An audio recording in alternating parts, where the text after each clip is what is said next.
ನಮಸ್ಕಾರ ಸ್ನೇಹಿತರೆ, ವೀಕೆಂಡ್ ಮುಗಿತು. ಆಗ್ಲೇ ತುಂಬಾನೇ ಮೂವೀಸ್ ರಿಲೀಸ್ ಆಗಿದ್ದಾವೆ. ಕನ್ನಡ ಮಾತ್ರ ಅಲ್ಲ, ಬೇರೆ ಬೇರೆ ಲ್ಯಾಂಗ್ವೇಜಸ್ ಅಲ್ಲೂ ಒಳ್ಳೆ ಮೂವೀಸ್ ಬಂದಿದ್ದಾವೆ. ಯಾವ ಚಿತ್ರಕ್ಕೆ ಯಾವ ತರ ರೇಟಿಂಗ್ಸ್ ಬಂದಿದೆ, ರಿವ್ಯೂಸ್ ಏನ್ ಹೇಳ್ತಾ ಇದೆ, ಜೊತೆಗೆ ಆಡಿಯನ್ಸ್ ಆಗಿರ್ಬೋದು, ಕ್ರಿಟಿಕ್ಸ್ ಆಗಿರ್ಬೋದು, ಈ ಸಿನಿಮಾಗಳನ್ನ ನೋಡಿ ಏನಂದ್ರು ಅಂತ ಈ ವಿಡಿಯೋಲಿ ನಿಮ್ಗೆ ಕಂಪ್ಲೀಟ್ ಆಗಿ ತಿಳಿಸ್ಕೊಡ್ತೀನಿ. ವಿಡಿಯೋಲಿ ಮುಂದೆ ಹೋಗೋಕ್ಕಿಂತ ಮುಂಚೆ ಚಾನಲ್ಗೆ ನೀವಿನ್ನು ಸಬ್ಸ್ಕ್ರೈಬ್ ಆಗಿಲ್ಲ ಅಂದ್ರೆ ದಯವಿಟ್ಟು ಸಬ್ಸ್ಕ್ರೈಬ್ ಆಗಿ, ಮತ್ತೆ ಪಕ್ಕದಲ್ಲಿರೋ ನೋಟಿಫಿಕೇಶನ್ ಬೆಲ್ ಐಕನ್ ಆನ್ ಮಾಡಿ. ಇದೇ ತರ ಮೂವೀಸ್ಗೆ ಸಂಬಂಧಪಟ್ಟ ವಿಡಿಯೋಸ್ ನ ಈ ಚಾನಲ್ ನಲ್ಲಿ ಅಪ್ಲೋಡ್ ಮಾಡ್ತಾ ಇರ್ತೀನಿ. ಮೊದಲನೇದಾಗಿ ಕನ್ನಡದಲ್ಲಿ ಯಾವ್ಯಾವ ಚಿತ್ರ ರಿಲೀಸ್ ಆಗಿದ್ದಾವೆ ಅಂದ್ರೆ ಶಿವಮ್ಮ, ಲವ್ಲಿ, ಕೋಟಿ ಮತ್ತೆ ಶೆಫ್ ಚಿದಂಬರ. ಬೇರೆ ಲ್ಯಾಂಗ್ವೇಜಸ್ ಬಗ್ಗೆ ಮಾತಾಡೋದಾದ್ರೆ ತಮಿಳಲ್ಲಿ ಮಹಾರಾಜ, ಹಿಂದಿಯಲ್ಲಿ ಚೆಂದು ಚಾಂಪಿಯನ್, ಹಾಲಿವುಡ್ ಅಲ್ಲಿ ಇನ್ಸೈಡ್ ಔಟ್ ಮತ್ತೆ ದ ವಾಚರ್ಸ್ ಅನ್ನೋ ಮೂವೀಸ್ ರಿಲೀಸ್ ಆಗಿದ್ದಾವೆ. ಇಷ್ಟು ಮೂವೀಸ್ ಅಲ್ಲಿ ಒಂದೊಂದೇ ಮೂವಿ ಬಗ್ಗೆ ಮಾತಾಡ್ತಾ ಹೋಗೋಣ. ಈ ವಿಡಿಯೋ ನೋಡಿ ಆದ್ಮೇಲೆ ನೀವೇ ಡಿಸೈಡ್ ಮಾಡಬಹುದು ಯಾವ ಮೂವಿ ಚೆನ್ನಾಗಿದೆ, ಯಾವ ಚೆನ್ನಾಗಿಲ್ಲ ಅಂತ. ಸೊ ಫಸ್ಟ್ ಶಿವಮ್ಮ ಮೂವಿ ಬಗ್ಗೆ ಮಾತಾಡೋಣ. ಈ ಮೂವಿ ತುಂಬಾನೇ ಇಂಟರ್ನ್ಯಾಷನಲ್ ಫಿಲ್ಮ್ ಫೆಸ್ಟಿವಲ್ ಅಲ್ಲಿ ರಿಲೀಸ್ ಆಗಿ ಒಂದಷ್ಟು ಅವಾರ್ಡ್ಸ್ ನ ಕೂಡ ಗೆದ್ದು ಕೊನೆಯದಾಗಿ ಥಿಯೇಟರ್ ಅಲ್ಲಿ ರಿಲೀಸ್ ಆಗಿದೆ. ಈ ಮೂವಿಯನ್ನ ಜೈಶಂಕರ್ ಆರ್ಯರ್ ಅವರು ಡೈರೆಕ್ಟ್ ಮಾಡಿದ್ದಾರೆ ಮತ್ತೆ ರಿಷಬ್ ಶೆಟ್ಟಿ ಅವರು ಪ್ರೊಡ್ಯೂಸ್ ಮಾಡಿದ್ದಾರೆ. ರಿಷಬ್ ಶೆಟ್ಟಿ ಅವರಿಂದಾನೇ ತುಂಬಾನೇ ಜನಕ್ಕೆ ಶಿವಮ್ಮ ಅನ್ನೋ ಮೂವಿ ಇದೆ ಅಂತ ಗೊತ್ತಾಗಿರೋದು. ಆಮೇಲೆ ಮೂವಿಯ ಟ್ರೈಲರ್ ನೋಡಿದೆ, ಇದೊಂದು ಡಿಫ್ರೆಂಟ್ ಸಿನಿಮಾ ಅಂತ ಗೊತ್ತಾಯ್ತು. ಅಂದ್ರೆ ನಾರ್ಮಲ್ ಆಗಿರೋ ಒಂದು ಕಮರ್ಷಿಯಲ್ ಎಲಿಮೆಂಟ್ಸ್ ಇರೋ ಮೂವಿ ಅಂತೂ ಅಲ್ಲ. ಒಂದು ಚಿತ್ರ ಥಿಯೇಟರ್ ಅಲ್ಲಿ ಗೆಲ್ಬೇಕು ಅಂದ್ರೆ ಏನೇನ್ ಮೂವಿಯಲ್ಲಿ ಇರಬೇಕು ಅನ್ನೋದನ್ನ ಹುಡುಕಿ ಮೂವಿಯಲ್ಲಿ ಎಲ್ಲೂ ಹಾಕಿಲ್ಲ. ಚಿತ್ರ ತುಂಬಾನೇ ರಿಯಲಿಸ್ಟಿಕ್ ಆಗಿದೆ, ಅಂದ್ರೆ ರಿಯಲ್ ಆಗಿದೆ ಅಂತಾನೆ ಹೇಳ್ಬೋದು. ಒಂದು ಸಣ್ಣ ಹಳ್ಳಿಯಲ್ಲಿರೋ ಒಂದು ಟಿಪಿಕಲ್ ಫ್ಯಾಮಿಲಿ ಯಾವ ತರ ಇರುತ್ತೋ ಅದೇ ತರ ತೋರಿಸಿದ್ದಾರೆ. ಆದ್ರೆ ಇಲ್ಲೇನು ಸ್ಪೆಷಲ್ ಅಂದ್ರೆ ಶಿವಮ್ಮ ತನ್ನ ಬಡತನದಿಂದ ಹೊರಬರೋಕೋಸ್ಕರ, ಒಳ್ಳೆ ದುಡ್ಡನ್ನ ಗಳಿಸಿ ತನ್ನ ಫ್ಯಾಮಿಲಿಗೆ ಸಪೋರ್ಟ್ ಮಾಡೋಕೋಸ್ಕರ ಏನೆಲ್ಲ ಮಾಡ್ತಾರೆ ಅನ್ನೋದೇ ಈ ಮೂವಿಯ ಸ್ಟೋರಿ. ಶಿವಮ್ಮ ಆಗ್ಲೇ ರಿಲೀಸ್ ಆಗಿ ತುಂಬಾನೇ ಜನಕ್ಕೆ ಸಖತ್ ಇಷ್ಟ ಆಗಿದೆ. ಆದ್ರೆ ಕೆಲವ್ರಿಗೆ ಈ ತರ ಮೂವೀಸ್ ಇಷ್ಟ ಆಗಲ್ಲ. ಮೊದ್ಲೇ ಹೇಳ್ಬಿಡ್ತೀನಿ, ಈ ಮೂವಿ ಎಲ್ಲಾರ್ಗೂ ಅಲ್ಲ, ಒಬ್ಬೊಬ್ರಿಗೆ ಒಂದೊಂದರ ಮೂವೀಸ್ ಇಷ್ಟ ಆಗುತ್ತೆ. ಮೂವಿಯಲ್ಲಿ ಆಕ್ಷನ್ ಇರಬೇಕು, ಮಾಸ್ ಎಲಿಮೆಂಟ್ಸ್ ಇರಬೇಕು, ಈ ತರ ಇರಬೇಕು, ಆ ತರ ಇರಬೇಕು ಅಂತ ಅದನ್ನ ಹುಡ್ಕೊಂಡು ಹೋಗೋರ್ಗೆ ಈ ಮೂವಿ ಖಂಡಿತ ಇಷ್ಟ ಆಗಲ್ಲ. ಆದ್ರೆ ಒಳ್ಳೆ ಮೆಸೇಜ್ ಇದೆ, ಒಳ್ಳೆ ಕಂಟೆಂಟ್ ಇದೆ ಅಂತ ಹೋಗೋರ್ಗೆ ಈ ಮೂವಿ ತುಂಬಾನೇ ಇಷ್ಟ ಆಗುತ್ತೆ ಅಂತ ಹೇಳ್ತೀನಿ. ಮತ್ತೆ ಈ ಮೂವಿಯ ರಿವ್ಯೂಸ್ ಬಗ್ಗೆ ಹೇಳೋದಾದ್ರೆ ಎಲ್ಲಾ ಕಡೆ ಪಾಸಿಟಿವ್ ರೆಸ್ಪಾನ್ಸೇ ಬರ್ತಾ ಇದೆ. IMDb ಅಲ್ಲಿ 7.4 ಔಟ್ ಆಫ್ 10 ರೇಟಿಂಗ್ ಇದೆ, ಮತ್ತೆ ಬುಕ್ ಮೈ ಶೋ ಆಪ್ ಅಲ್ಲಿ 8.8 ಔಟ್ ಆಫ್ 10 ರೇಟಿಂಗ್ ಇದೆ. ಆದ್ರೆ ಎರಡು ವೆಬ್ಸೈಟ್ ಅಲ್ಲಿ ಜಾಸ್ತಿ ಜನ ವೋಟ್ಸ್ ಮಾಡಿಲ್ಲ, 30-40 ಜನ ವೋಟ್ಸ್ ಮಾಡಿದ್ದಾರೆ ಅಷ್ಟೇ. ಇವರ ಪ್ರಕಾರ ಮೂವಿ ಅಂತೂ ತುಂಬಾನೇ ಚೆನ್ನಾಗಿದೆ. ಎಲ್ಲ ತಮ್ಮ ಪಾಸಿಟಿವ್ ರಿವ್ಯೂಸ್ ಅಲ್ಲಿ ಹೇಳ್ತಿರೋದೇನಂದ್ರೆ ಮೂವಿಯ ಸ್ಟೋರಿ ತುಂಬಾನೇ ಚೆನ್ನಾಗಿದೆ, ಜೊತೆಗೆ ಚಿತ್ರದ ಎಮೋಷನ್ಸ್ ತುಂಬಾನೇ ಸ್ಟ್ರಾಂಗ್ ಆಗಿದ್ದು ಮೂವಿ ಮುಗಿದ್ಮೇಲೂ ಕೂಡ ನಾವು ಅದನ್ನ ಮನಸ್ಸಲ್ಲಿ ಇಟ್ಕೊಂಡಿರ್ತೀವಿ ಅಂತ ಹೇಳ್ತಿದ್ದಾರೆ. ಸೊ ಓವರ್ ಆಲ್ ಆಗಿ ಹೇಳ್ಬೇಕು ಅಂದ್ರೆ ಮೂವಿಗೆ ಪಾಸಿಟಿವ್ ರೆಸ್ಪಾನ್ಸ್ ಸಿಕ್ಕಿದೆ. ಆದ್ರೆ ಇಲ್ಲಿ ಆಡಿಯನ್ಸ್ ಡಿವೈಡ್ ಆಗ್ತಾರೆ. ಎಲ್ಲರಿಗೂ ಈ ತರ ಮೆಸೇಜ್ ನ ಹೇಳೋಕೆ ಅಂತ ಮಾಡಿರೋ ಮೂವೀಸ್ ಇಷ್ಟ ಆಗಲ್ಲ ಅಂತ ಮೊದಲೇ ಹೇಳಿದೀನಿ. ಹಾಗಾಗಿ ನೀವು ಒಂದ್ಸಲ ಶಿವಮ್ಮ ಮೂವಿಯ ಟ್ರೇಲರ್ ನ ನೋಡಿದ್ರೆ ಮೂವಿ ಯಾವ ತರ ಇದೆ ಅಂತ ನಿಮ್ಗೆ ಒಂದು ಐಡಿಯಾ ಸಿಗುತ್ತೆ. ಇನ್ನ ನೆಕ್ಸ್ಟ್ ಡಾಲಿ ಧನಂಜಯ್ ಅವರು ಆಕ್ಟ್ ಮಾಡಿರೋ ಕೋಟಿ ಸಿನಿಮಾ ಮೂವಿ ಯಾವ ತರ ಇದೆ ಅನ್ನೋದು ಸೆಕೆಂಡ್ರಿ. ಆದ್ರೆ ಈ ಮೂವಿ ರಿಲೀಸ್ ಆದ್ಮೇಲೆ ತುಂಬಾನೇ ಜನ ವಾಪಸ್ ಥಿಯೇಟರ್ ಕಡೆ ಬರ್ತಾ ಇದ್ದಾರೆ. ಈ ಸಿನಿಮಾನ ಪರಮೇಶ್ವರ್ ಗುಂಡ್ಕಲ್ ಅವರು ಡೈರೆಕ್ಟ್ ಮಾಡಿದ್ದಾರೆ. ಮತ್ತೆ ಈ ಮೂವಿಲಿ ಡಾಲಿ ಧನಂಜಯ್ ಅವರು ಮಾತ್ರ ಅಲ್ಲ, ತುಂಬಾನೇ ದೊಡ್ಡ ಸ್ಟಾರ್ ಕಾಸ್ಟ್ ಇದೆ.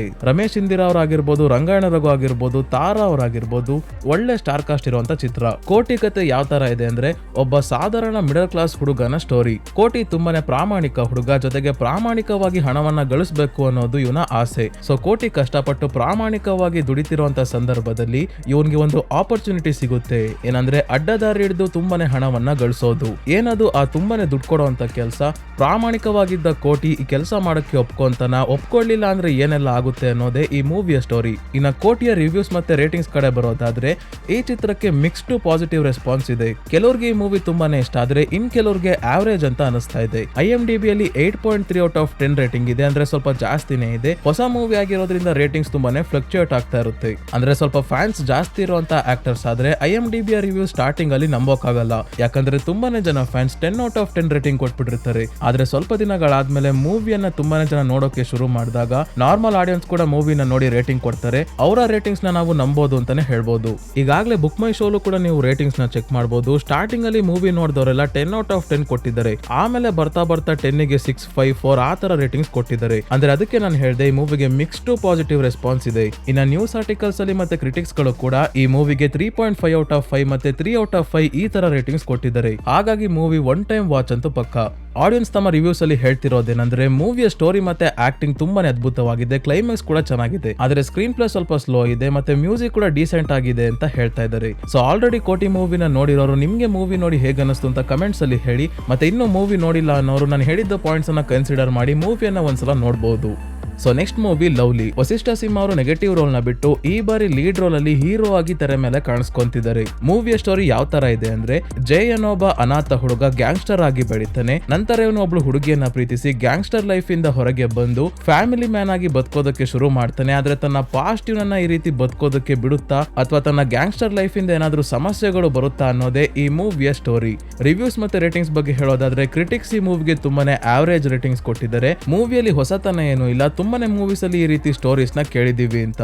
ಜೊತೆಗೆ ನಾರ್ಮಲ್ ಆಡಿಯನ್ಸ್ ಹೇಳೋದಾದ್ರೆ ಮಿಕ್ಸ್ ಟು ಪಾಸಿಟಿವ್ ರೆಸ್ಪಾನ್ಸ್ ಇದೆ. ಕೆಲವರು ಮೂವಿಯಲ್ಲಿ ಮಾಸ್ ಎಲಿಮೆಂಟ್ಸ್ ಮತ್ತೆ ಡ್ರಾಮಾ ಎಮೋಷನ್ಸ್ ಎಲ್ಲ ತುಂಬಾನೇ ಚೆನ್ನಾಗಿದೆ, ಹಾಗಾಗಿ ಮೂವಿ ಇಷ್ಟ ಆಯ್ತು ಅಂತ ಹೇಳಿದ್ರೆ. ಇನ್ನ ಕೆಲವರು ಸ್ಟೋರಿ ಸ್ಕ್ರೀನ್ ಪ್ಲೇ ಎಲ್ಲ ಡೀಸೆಂಟ್ ಆಗಿದೆ, ನರೇಷನ್ ಕೂಡ ಸೆಕೆಂಡ್ ಹಾಫ್ ಅಲ್ಲಿ ಸ್ವಲ್ಪ ಸ್ಲೋ ಇದೆ, ಆದ್ರೆ ಬಿಜಿಎಂ ಸಖತ್ತಾಗಿದೆ. ವಸಿಷ್ಠ ಅವರ ಆಕ್ಟಿಂಗ್ ಕೂಡ ತುಂಬಾನೇ ಚೆನ್ನಾಗಿದೆ, ಮೇಕಿಂಗ್ ಕೂಡ ಅದ್ಭುತವಾಗಿದೆ. ಒನ್ ಟೈಮ್ ಡೀಸೆಂಟ್ ವಾಚ್ ಅಂತಾನೆ ಈ ಮೂವಿಯನ್ನ ಹೇಳ್ಬೋದು. ಇನ್ನ ಶೆಫ್ ಚಿದಂಬರ ಮೂವಿಯ ಬಗ್ಗೆ ಹೇಳೋದಾದ್ರೆ, ಸೀರಿಯಲ್ ಅಲ್ಲಿ ಫೇಮಸ್ ಆಗಿದ್ದ ಅನಿರುದ್ಧ ಅವರ ಮೂವಿ ಬರ್ತಿದ್ದಂಗೆ ಸೀರಿಯಲ್ ನೋಡ್ತಿದ್ದ ತುಂಬಾನೇ ಜನ ಕೆಲವೊಂದಷ್ಟು ಎಕ್ಸ್ಪೆಕ್ಟೇಷನ್ಸ್ ನ ಇಟ್ಕೊಂಡು ಮೂವಿ ನೋಡೋಕೆ ಅಂತ ಬಂದ್ರು. ಅದಕ್ಕೆ ಥಿಯೇಟರ್ ಹತ್ರ ಜಾಸ್ತಿ ಫ್ಯಾಮಿಲಿ ಆಡಿಯನ್ಸ್ ಕಾಣಿಸ್ಕೊಂತಿದ್ದಾರೆ. ಆದ್ರೆ ಶೆಫ್ ಚಿದಂಬರ ಮೂವಿಯನ್ನ ಯಾವ ತರ ಡಾರ್ಕ್ ಕಾಮಿಡಿ ಅಂತ ಹೇಳಿ ಪ್ರಮೋಷನ್ ಮಾಡಿದ್ರು ಆ ತರಾನೇ ಮೂವಿ ಇದೆ ಅಂತ ಹೇಳಕ್ ಆಗಲ್ಲ.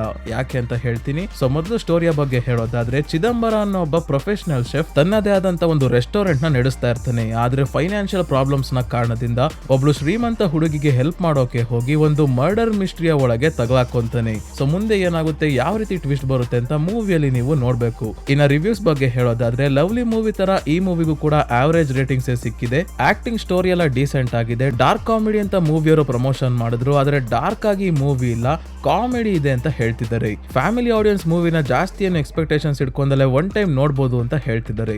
ಯೂಟ್ಯೂಬ್ ಅಲ್ಲೂ ರಿವ್ಯೂಸ್ ಕೂಡ ನೀವು ನೋಡ್ಬೋದು, ಎಲ್ಲರೂ ಜಾಸ್ತಿ ಮಿಕ್ಸ್ಡ್ ರೆಸ್ಪಾನ್ಸ್ ಕೊಟ್ಟಿರೋದು. ಮೂವಿ ತುಂಬಾನೇ ಚೆನ್ನಾಗಿದೆ ಅಂತ ಹೇಳಕ್ಕಾಗಲ್ಲ, ಆದ್ರೆ ಒಂದು ಡಿಫ್ರೆಂಟ್ ಜಾನರ್ ನ ಟ್ರೈ ಮಾಡಿರೋದಕ್ಕೆ ತುಂಬಾನೇ ಜನ ಈ ಮೂವಿಗೆ ಅಪ್ರಿಶಿಯೇಟ್ ಮಾಡ್ತಿದ್ದಾರೆ.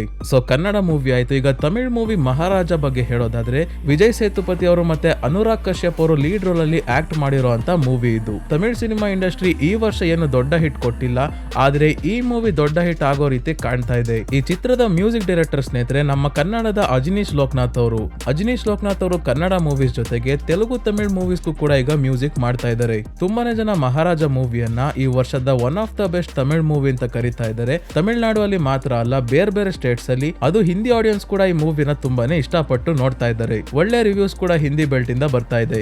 ಸದ್ಯಕ್ಕೆ ಈ ಮೂವಿ ತಮಿಳಲ್ಲಿ ಮಾತ್ರ ಇರೋದು. ಇಂಗ್ಲಿಷ್ ಸಬ್ ಟೈಟಲ್ಸ್ ನೋಡ್ಕೊಂಡು ಮೂವಿ ಅಡ್ಜಸ್ಟ್ ಮಾಡ್ಕೊಂಡು ನೋಡ್ತೀನಿ ಅನ್ನೋರು ಈ ಮೂವಿನ ನೋಡ್ಬೋದು. ಇಲ್ಲ ಅಂದ್ರೆ ಮೋಸ್ಟ್ಲಿ ನನ್ಗನ್ಸೋ ಪ್ರಕಾರ OTT ಅಲ್ಲಿ ಕನ್ನಡ ವರ್ಷನ್ ಕೂಡ ಬಿಡ್ಬೋದು. ಯಾಕಂದ್ರೆ ಈಗಾಗಲೇ ಬೇರೆ ಲ್ಯಾಂಗ್ವೇಜಸ್ ಅಲ್ಲೂ ತುಂಬಾನೇ ಪಾಪ್ಯುಲರ್ ಆಗ್ತಾ ಇದೆ. ಆಮೇಲೆ ಡಬ್ಡ್ ವರ್ಷನ್ಸ್ ನ ಕೂಡ ಬಿಡ್ಬೋದು ಅಂತ ಅನ್ಕೊಂತೀನಿ. ಆಲ್ಮೋಸ್ಟ್ ಎಲ್ಲ ಪಾಸಿಟಿವ್ ರಿವ್ಯೂಸ್ ಅಲ್ಲಿ ಹೇಳ್ತಿರೋದೇನಂದ್ರೆ, ಮೂವಿ ತುಂಬಾನೇ ಡಿಸ್ಟರ್ಬಿಂಗ್ ಆಗಿದೆ, ಆಕ್ಷನ್ ಸೀನ್ಸ್, ಮ್ಯೂಸಿಕ್ ಮತ್ತೆ ಟ್ವಿಸ್ಟ್ ಕೂಡ ತುಂಬಾನೇ ಚೆನ್ನಾಗಿದೆ ಅಂತ ಹೇಳ್ತಿದ್ದಾರೆ. ನೀವೇನಾದ್ರೂ ಈ ಮೂವಿನ ನೋಡಿದ್ರೆ ಕಮೆಂಟ್ಸ್ ಅಲ್ಲಿ ಯಾವ ರೀತಿ ಇದೆ ಅಂತ ಮಿಸ್ ಮಾಡದೆ ತಿಳಿಸಿ. ಈಗ ಬಾಲಿವುಡ್ ಕಡೆ ಹೋಗೋದಾದ್ರೆ, ಚಂದು ಚಾಂಪಿಯನ್ ಮೂವಿ ಸದ್ಯಕ್ಕೆ ಹಿಂದಿಯಲ್ಲಿ ರಿಲೀಸ್ ಆಗಿದೆ. ಇದೊಂದು ಬಯೋಗ್ರಫಿಕಲ್ ಸ್ಪೋರ್ಟ್ಸ್ ಡ್ರಾಮಾ ಮೂವಿ. ಈ ಚಿತ್ರದಲ್ಲಿ ಕಾರ್ತಿಕ್ ಆರ್ಯನ್ ಅವರು ಲೀಡ್ ರೋಲ್ ಅಲ್ಲಿ ಆಕ್ಟ್ ಮಾಡಿದ್ದಾರೆ. ಈ ಮೂವಿ ಮುರಳೀಕಾಂತ್ ಪೇಡ್ಕರ್ ಅವರ ರಿಯಲ್ ಸ್ಟೋರಿ ಮೇಲೆ ಬೇಸ್ಡ್ ಆಗಿದೆ. ಈ ಮುರಳಿ ಪೇಡ್ಕರ್ ಅವರು ಮೊದಲನೇ ಬಾರಿ ಪ್ಯಾರಾಲಿಂಪಿಕ್ಸ್ ಅಲ್ಲಿ ಭಾರತಕ್ಕೆ ಗೋಲ್ಡ್ ಮೆಡಲ್ ತಂದುಕೊಟ್ಟವರು. ಇವರ ಲೈಫ್ ಹೇಗಿತ್ತು, ಆರ್ಮಿಯಲ್ಲಿ ಮತ್ತೆ ಬೇರೆ ಬೇರೆ ಸ್ಪೋರ್ಟ್ಸ್ ಅಲ್ಲಿ ಇವರು ಯಾವ ರೀತಿ ಪಾರ್ಟಿಸಿಪೇಟ್ ಮಾಡಿದ್ರು ಅಂತ ಈ ಮೂವಿಯಲ್ಲಿ ತುಂಬಾನೇ ಅದ್ಭುತವಾಗಿ ತೋರಿಸಿದ್ದಾರೆ. ತುಂಬಾನೇ ಆಡಿಯನ್ಸ್ ಮತ್ತೆ ಕ್ರಿಟಿಕ್ಸ್ ಈ ಮೂವಿಗೆ ಪಾಸಿಟಿವ್ ರೆಸ್ಪಾನ್ಸ್ ಕೊಡ್ತಿದ್ದಾರೆ. ಮತ್ತೆ ಪಾಸಿಟಿವ್ ರೆಸ್ಪಾನ್ಸ್ ಅಲ್ಲಿ ಹೇಳ್ತಿರೋದೇನಂದ್ರೆ, ಕಾರ್ತಿಕ್ ಆರ್ಯನ್ ಅವರ ಆಕ್ಟಿಂಗ್ ಆಗಿರ್ಬೋದು, ಟೆಕ್ನಿಕಲ್ ಆಸ್ಪೆಕ್ಟ್ಸ್ ಆಗಿರ್ಬೋದು, ಮ್ಯೂಸಿಕ್ ಮತ್ತೆ ಮೇಕಿಂಗ್ ತುಂಬಾನೇ ಅದ್ಭುತವಾಗಿದೆ ಅಂತ. ಬಯೋಗ್ರಫಿಕಲ್ ಮೂವಿ ಆಗಿರೋದ್ರಿಂದ ಒಂದು ಒಳ್ಳೆ ಸ್ಟೋರಿನ ಇವರ ಕೈಗೆ ಸಿಕ್ಕಿದೆ. ಆದ್ರೆ ಅದನ್ನ ಪ್ರೆಸೆಂಟ್ ಮಾಡಬೇಕಾದ್ರೆ ಕೆಲವರು ಹೇಳುತ್ತಾರೆ. ಆದ್ರೆ ಈ ಮೂವಿ ಮೇಕರ್ಸ್ ಒಬ್ಬ ವ್ಯಕ್ತಿಯ ಜೀವನವನ್ನ ಥಿಯೇಟರ್ ನಲ್ಲಿ ಸ್ಕ್ರೀನ್ ಮೇಲೆ ತುಂಬಾನೇ ಚೆನ್ನಾಗಿ ತೋರಿಸಿದ್ದಾರೆ ಅಂತಾನೆ ಹೇಳ್ಬೋದು. ನೆಕ್ಸ್ಟ್ ಇಲ್ಲಿಂದ ಹಾಲಿವುಡ್ ಕಡೆ ಹೋಗೋದಾದ್ರೆ, ಎರಡು ದೊಡ್ಡ ಮೂವೀಸ್ ರಿಲೀಸ್ ಆಗಿದ್ದಾವೆ. ಒಂದು ಇನ್ಸೈಡ್ ಔಟ್ ಪಾರ್ಟ್ 2 ಮತ್ತೆ ಇನ್ನೊಂದು ದ ವಾಚರ್ಸ್ ಅಂತ. ದ ವಾಚರ್ಸ್ ಹಾರರ್ ಮೂವಿ ಆಗಿದೆ. Inside out part 2 animated movie ಆಗಿದೆ. ಮೊದಲೇ ಹೇಳ್ಬಿಡ್ತೀನಿ ಸ್ನೇಹಿತರೆ, ಆನಿಮೇಟೆಡ್ ಮೂವೀಸ್ ಅಂದ್ರೆ ನಮ್ ಇಂಡಿಯಾದಲ್ಲೇ ಒಂಥರ ನೋಡ್ತಾರೆ, ಹಾಲಿವುಡ್ ಅಲ್ಲೇ ಒಂಥರ ನೋಡ್ತಾರೆ. ಕಾರಣ ಏನಂದ್ರೆ, ಮೊದಲಿಂದನೂ ಹಾಲಿವುಡ್ ಅಲ್ಲಿ ಆನಿಮೇಟೆಡ್ ಮೂವೀಸ್ ನ ಮಕ್ಕಳನ್ನ ಮಾತ್ರ ಗಮನದಲ್ಲಿ ಇಟ್ಕೊಂಡು ಮಾಡಲ್ಲ, ಅಡಲ್ಟ್ಸ್ ಕೂಡ ನೋಡ್ಬೇಕು ಅಂತಾನೆ ಎಲ್ಲಾ ಆಡಿಯನ್ಸ್ ನ ಗಮನದಲ್ಲಿ ಇಟ್ಕೊಂಡು ಆನಿಮೇಟೆಡ್ ಮೂವೀಸ್ ನ ಮಾಡ್ತಾರೆ. ಆದ್ರೆ ನಮ್ಮಲ್ಲಿ ಆ ರೀತಿ ಬಂದಿಲ್ಲ. ಆನಿಮೇಟೆಡ್ ಮೂವೀಸ್ ಅಂದ್ರೆ ಮಕ್ಕಳು ಮಾತ್ರ ನೋಡೋದು ಅನ್ನೋ ಮೈಂಡ್ ಸೆಟ್ ಅಲ್ಲೇ ನಾವು ಇದೀವಿ. ಆ ರೀತಿನ ಮಕ್ಕಳನ್ನ ಮಾತ್ರ ಗಮನದಲ್ಲಿ ಇಟ್ಕೊಂಡು ಇಂಡಿಯಾದಲ್ಲಿ ಆನಿಮೇಟೆಡ್ ಮೂವೀಸ್ ಅಥವಾ ಸೀರೀಸ್ ನ ಆಲ್ಮೋಸ್ಟ್ ಮಾಡೋದು. ಆದ್ರೆ ರೀಸೆಂಟ್ ಆಗಿ ಬುಜ್ಜಿ ಅಂಡ್ ಭೈರವ ಸೀರೀಸ್ ರಿಲೀಸ್ ಆಗಿತ್ತಲ್ಲ, ಅದನ್ನ ನೋಡಿದ್ರೆ ನೀವು ಎಲ್ಲಾ ಆಡಿಯನ್ಸ್ ನ ಮೈಂಡ್ ಅಲ್ಲಿ ಇಟ್ಕೊಂಡು ಮಾಡಿದ್ದಾರೆ. ಇನ್ಸೈಡ್ ಔಟ್ ಮೂವಿಯನ್ನ ನೋಡಿದ್ರೆ ನಿಮ್ಗೆ ಗೊತ್ತಿರುತ್ತೆ, ಇದೊಂದು ಡಿಫ್ರೆಂಟ್ ಕಾನ್ಸೆಪ್ಟ್ ಇರುವಂತ ಮೂವಿ. ಏನಂದ್ರೆ ಒಬ್ಬ ಮನುಷ್ಯನ ಮೈಂಡ್ ಅಲ್ಲಿ ಒಂದು ಬೇಸಿಕ್ ಎಮೋಷನ್ಸ್ ಗಳು ಅಂತ ಇರ್ತವೆ. ಭಯ ಆಗಿರ್ಬೋದು, ಖುಷಿ ಆಗಿರ್ಬೋದು, ಆಶ್ಚರ್ಯ ಆಗಿರ್ಬೋದು, ಕೋಪ ಆಗಿರ್ಬೋದು, ಈ ತರ ಒಂದು ಕೆಲವೊಂದಷ್ಟು ಎಮೋಷನ್ಸ್ ಗಳಿರ್ತವೆ. ಈ ಎಮೋಷನ್ಸ್ ಗಳಿಗೆ ಒಂದು ರೂಪ ಕೊಟ್ಟು ಅವಕ್ಕೆ ಕ್ಯಾರೆಕ್ಟರ್ ಅನ್ನಾಗಿ ಮಾಡಿ ಅವುಗಳು ನಿಜವಾಗ್ಲೂ ಒಂದು ಮನುಷ್ಯನ ರೀತಿ ಇದ್ರೆ ನಮ್ಮ ಮೈಂಡ್ ನ ಒಳಗೆ ಇವೆಲ್ಲ ಯಾವ ರೀತಿ ಕೆಲಸ ಮಾಡ್ತಿರ್ತವೆ ಅಂತ ಈ ಮೂವಿಯಲ್ಲಿ ತೋರಿಸಿದ್ದಾರೆ. ಇನ್ಸೈಡ್ ಔಟ್ ಪಾರ್ಟ್ 1 ನ ರೇಟಿಂಗ್ ತುಂಬಾನೇ ಹೈ ಇದೆ. ಇದೇ ತರ ಪಾರ್ಟ್ 2 ಗೂ ಕೂಡ ಒಳ್ಳೆ ರೆಸ್ಪಾನ್ಸ್ ಸಿಗ್ತಾ ಇದೆ, ಪಾಸಿಟಿವ್ ರೆಸ್ಪಾನ್ಸ್ ಇದೆ. ಪಾರ್ಟ್ 1 ಮೂವಿ ಬಾಕ್ಸ್ ಆಫೀಸ್ ಅಲ್ಲಿ $850 ಮಿಲಿಯನ್ ಗಿನ್ನ ಜಾಸ್ತಿ ಕಲೆಕ್ಷನ್ ಮಾಡಿತ್ತು. ಅಂದ್ರೆ ನಮ್ಮ ಇಂಡಿಯನ್ ರುಪೀಸ್ ಗೆ ಕನ್ವರ್ಟ್ ಮಾಡೋದಾದ್ರೆ 6,500 ಕೋಟಿಗಿಂತ ಜಾಸ್ತಿ ಕಲೆಕ್ಷನ್ ಆಗಿತ್ತು. ಈಗ ರಿಲೀಸ್ ಆಗಿರೋ ಇನ್ಸೈಡ್ ಔಟ್ ಪಾರ್ಟ್ 2 ರಿಲೀಸ್ ಆಗಿ ಇನ್ನ 3 ದಿನನೂ ಆಗಿಲ್ಲ, ಆಗ್ಲೇ 2,000 ಕೋಟಿ ಹತ್ರ ಕಲೆಕ್ಷನ್ ಆಗಿದೆ. ಇದರಿಂದಾನೇ ಗೊತ್ತಾಗುತ್ತೆ ಸ್ನೇಹಿತರೆ ಹಾಲಿವುಡ್ ಅಲ್ಲಿ ಆನಿಮೇಟೆಡ್ ಮೂವೀಸ್ ಎಷ್ಟು ಪಾಪ್ಯುಲರ್ ಅಂತ.